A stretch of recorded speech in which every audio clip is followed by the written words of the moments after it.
Hi, I'm Jennifer with another Machine Minute brought to you by Baby Lock and the Symphony Machine. Have you ever wondered how you get a bag that you're making to stand up on its own? The secret is in the corners.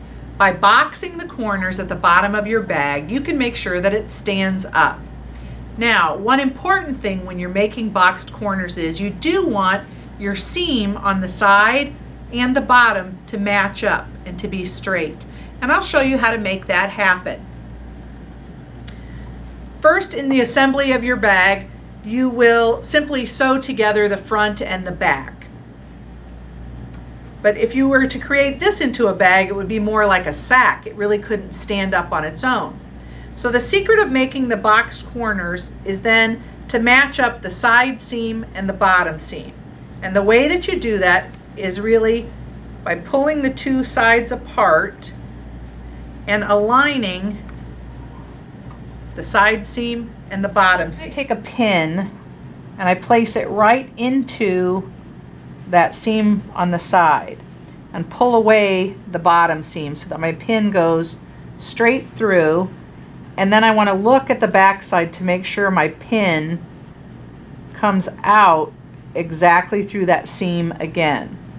So you can see on the front side it goes into the seam, and on the back side it comes out.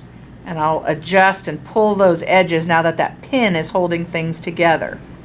And then on my opposite side, again, I want to make sure I go right in through that seam and that my pin on the front side comes through the seam as well. So here it goes in the seam, comes out of the seam. And on the back side, the same. And I'm going to draw a line for how deep I want my box pleat. I'll line up this center seam with a line on the mat. I'll line up my ruler with that center seam, and then I'll decide how deep I want the box pleat to be. Now I chose about a 2-inch boxed corner. That determines the width of your bag base. If I wanted to have a wider bag base, I could have gone to 2.5 or 3. If I wanted a narrower one, I could have gone to 1.5 or even 1. But I thought 2 was good for the size of bag I was making. At that point then, I'll place my ruler in position and I'll draw a line across that part of the bag. And I'm going to sew exactly across the line that I've drawn.